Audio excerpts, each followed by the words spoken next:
I think my problem is trying to find my good side, and I don't think I have a good side. All right. Anyway, this is Battle Times 2 at battletimes2prepper.com, and today we're going to talk about your firefighting plan. When is the best time for you to leave, or should you stay?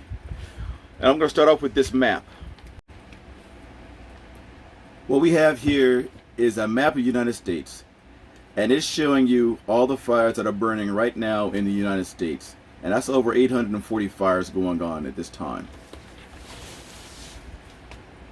What we need is a plan of escape. How are you going to get out of there with these fires burning? Because it can happen not just in California, but as you can see, it's happening all over. And people need to get together and find a plan of execution of how to get out of these areas. And here's the thing about plans. A famous philosopher once said, everyone has a plan until they get punched in the face. Of course, you know that philosopher is Iron Mike Tyson. And what I mean by having a plan and making sure it works, and then having a backup plan, because you might get punched in the face with reality of an accident that happened on your way or in your route, that you might have to change routes or find another way. Have that backup plan, and then try out your plan. And not just, okay, I got my family, I got all of my needs and everything, and I'm outside in the front yard, and now we're waiting on the fire department to come. But what happens after that? Now that you got everyone out of the house, and you're in the front, and the fire department comes in and they put out the fire, do you have your car keys? Or they're on a key fob and they're in the house, and that key fob is now melted. So now you have a useless hunk of metal sitting on the side of your house because you can't drive off in your car without keys. Where are you going to go? Are you going to get into a hotel? Are you going to go to a friend's house? Do you have your pets with you? If you go into a hotel, does that hotel allow pets? If there's a fire where you have to evacuate, everyone in your neighborhood has to evacuate also. That means that everyone in your neighborhood, all 100, 200, 300 people, are going to try to check into those hotels or go to a friend's house. Traffic jams. And if you're trying to get out of there and there's traffic built up, now it's bottlenecked. Will you be able to safely get down that route before the fires come down that road and try to take over those cars in that route? If you think back to I think it was the 10 going to Las Vegas when all those cars burned up on the freeway as they were trying to evacuate. Same thing could happen with you. Make sure you have a backup plan and another route to go. If you only have one, think of alternate means. If you only have one route to get out of there, maybe you should think about maybe leaving before everyone else does. That way you're not caught in a bottleneck of escape. Find that planned out. Get an app on your phone that has those hotels. So while everyone's going hotel to hotel trying to get rooms, you just go to your app, use your credit card, pay for the hotel room. And some hotels will even put the key to your room on your phone through an app. And you can just go to your room, use your phone to go into your room, so you don't have to wait in those lines and check in with everyone else. Find out which hotels allow pets. If you have big pets like horses, llamas, goats, like out here in California and where I live, there's a lot of goat farms. There are a lot of personnel with horses. There are people with llamas, stuff like that. Where are you going to take those animals? What are you going to do with those? Make that plan to escape and get away with those ahead of time. It's better to spend an extra couple of bucks and house them somewhere, and then, okay, well, the evacuation is over with. We didn't actually have to leave, but we left in case and had to pay a few $100 or so, whatever it is, to get those animals to safety, than to let them run up and down the highway and let someone else deal with them, because that's just bad karma. All right, the last thing I want to talk about is personnel with disabilities. If your plan is, okay, if we can't go out through the front door, we're going to go out through the second story window, and grandma's in a walker, grandpa's got a cane, Uncle Joe's got a bad knee, and Aunt Sue's got a replaced hip and a hurt back, are they going to be able to get out of those escape routes? Because remember, it's holiday seasons, and people are having family members come and stay with them. Think about medications. If you have to evacuate and leave your home or your residence, and your medications in the refrigerator, or you have them some in the downstairs because you take it with your morning breakfast, some is beside your nightstand because you have to take these certain pills before you go to bed. Now you're outside in the front yard and everything's burning. How are you going to get those medications refilled? Remember, it's holiday seasons are coming up, and doctor might be on vacation. You have to call around to these different doctors, different hospitals, and try to get that medication refilled. Now, some places will give you an emergency 30-day supply, but Now you're trying to rebuild your life and rebuild, get your things back together. That's one less thing you have to worry about. If you keep those medication vouchers, they have like the instructions on some medications. Keep those pill bottles. Take pictures of those pill bottles. That pill bottle will have the medication, the dosage, how many times a day you take it. It has a doctor's name of who. A couple of things you want to be aware of when you have those pill bottles, those prescriptions. It's going to have a lot of information on there. It's going to have what medication it is. It may have the prescription name and then a generic name for it. It's going to have the dosage. It's going to have how many times a day you're supposed to take it. It's going to have the person who prescribed that medication to you. It's going to have maybe a phone number to contact for emergency purposes, so you can get those prescriptions refilled or get an emergency fill of those prescriptions. Keep all of that stuff on your phone, in the cloud, in your night bag, so when you're leaving the house you have that night bag to take out with you. Now that night bag, what I mean by that is a bag that you keep beside your bed. This night bag is going to have a change of clothes, maybe some snacks or something like that, your insurance information, your insurance papers. You're going to need this information to start making those claims, to start getting your life back in order, trying to get things back to normal as soon as possible. Keep a spare set of keys in there, so if there is a fire and you get to the front, but the house is on fire and the car's in the garage, it's probably a loss. If you can get it out, fine. If you can't, it's probably a loss. If you have another car, back that car out, get it out of the way of the fire department and everything, so that you can leave, evacuate, take your family somewhere safe. Have a change of clothes. They're always good, because I sleep in my unmentionables. I sleep in my underwear, and believe me, when I get to the front yard and I'm in my underwear, no one really wants to see that. So what I do is I have a change of clothes. I have a pair of coveralls, and I have a pair of coveralls for my kids too, and I have a change of clothes for my wife.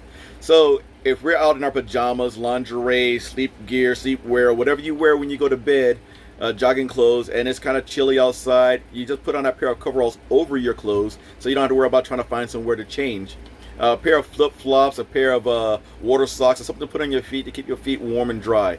Remember, in the mornings, it's time to just do out there out in the yard, in the grass and stuff like that, or wherever your secondary station is, where you're setting up, waiting for the fire department to come, and a meet-up place. A whistle is a good thing to have, and a flashlight. If it's 2, 3 o'clock in the morning, it's kind of dark outside, and if the fire's going on, fires are usually pretty loud, and you have the looky-loos and people out talking, and if you're trying to get hold of Uncle Joe, trying to wonder where everyone's at, blowing a whistle will get people's attention, and people will usually come to where that whistle is to find out what's going on if it's an emergency, hopefully.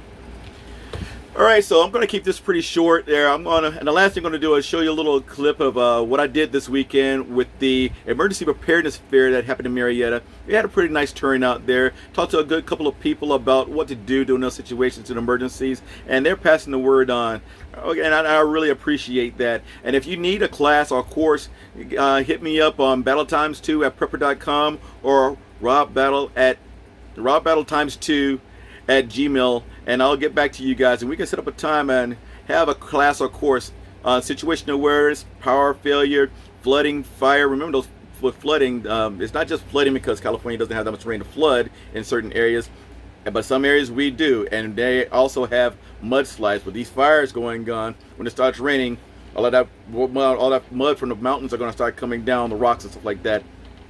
So you should be prepared and learn what to do in those events. A lot of people are out of power right now. Hopefully they saw my power outage videos, but if not, we can teach a class on that, or what to do and how to prepare for these situations. Besides that, keep safe, and I will talk to you soon. Here we go. Okay, so hello, my name is Rob Battle, and let you know a little bit about myself. I did 4 years in the Navy. I got out. Got tired of the Navy, Desert Storm, Desert Shield, got tired of the wars and everything. I got out, and for the whole 3 years I was out, we were at peace. 93 to 96, there was really nothing much going on. While I was out, I was on Wells Fargo Guard Service, and I also was on the Augusta, Georgia Fire Department. It was peaceful times. I missed the military, so I joined the Navy again. Went back in from 96 to 2012. I was a shipboard firefighter called the damage controlman.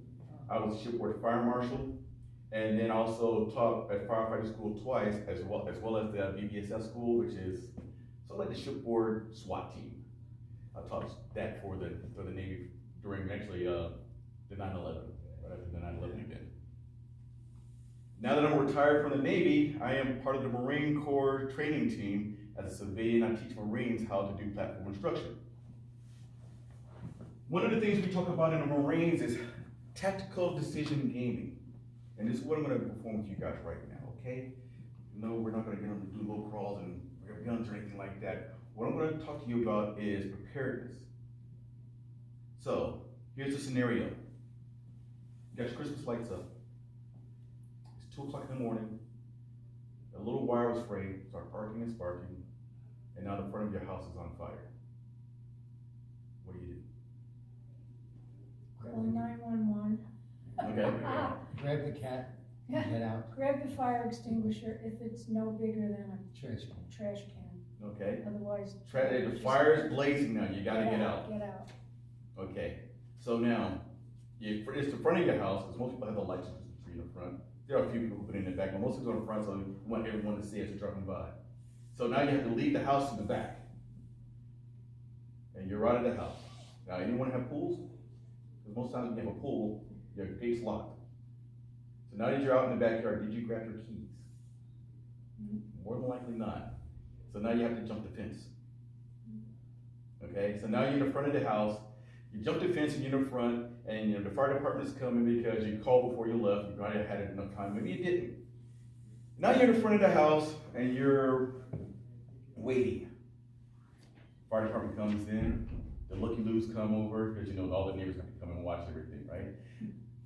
And now, the fire is out. What are you gonna do? Well, you can't go back into your house. Where are you gonna go? To my son's house. How are you gonna get there? The keys are in the house. Yeah, and it's a little too far to walk. Your keys are in the house. And even if the fire was out, unless you have a car that's before late 90s where you put in ignition, you might be able to get that key and start your car if it's not in the garage.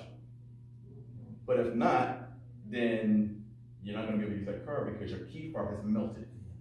And even if you had a key with the key fob, a lot of times these key fobs won't allow your car to start because of that alarm system in there without a key fob. You crank it up, you can't even crank it up. You can't go anywhere. So that's one of the things we're going to talk about here. Egressing. How do you get out? What do you do? How do you get out of that house? What are the things you're going to need? Did you grab your medication? I'm type 2 diabetic. I have a 30-day supply of medicine I keep with me, but then the rest of my medicine's in the fridge. So how am I going to get that stuff out? These are the things we're going to talk about right now. All right, so egressing. We need a plan. How are we going to get out? And it's fine. It's okay. If there's a fire, I'm going to hop up, grab the cat, and run out the back. And you know what? I'm glad you grabbed the cat, because a lot of people's emergency plan does not include grabbing your pets and getting them out.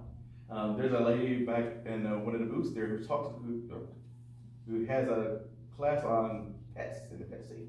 So it's great that she has that. A lot of people, oh, my pet's my family member, but then when it comes to a fire or something like that, they're out of there. And then you can see on the news how the stray dogs are running around there. The horses have nowhere to go. They're running up and down because they made a plan for themselves, but not those full-legged family members. All right, so when you're egressing, hello, come on in. I'm looking for a different class, I think. Okay. Okay. But this is a great class. Okay. Okay, so ensure those safety routes. One, make a route or how you're going to get out, and make a plan with all your family members. A lot of times people now come down and they have family members who are... Right here is a map of all the fires in the United States. It says here currently there are 840 fires going on right here in just the United States alone. And I would guarantee you that over half of those people don't have a plan to execute if there's a fire. One of my favorite philosophers said, and this is a paraphrasing, everyone has a plan until they get punched in the face. And that philosopher is Iron Mike Tyson. And at that plan... I did not find the answer to your question.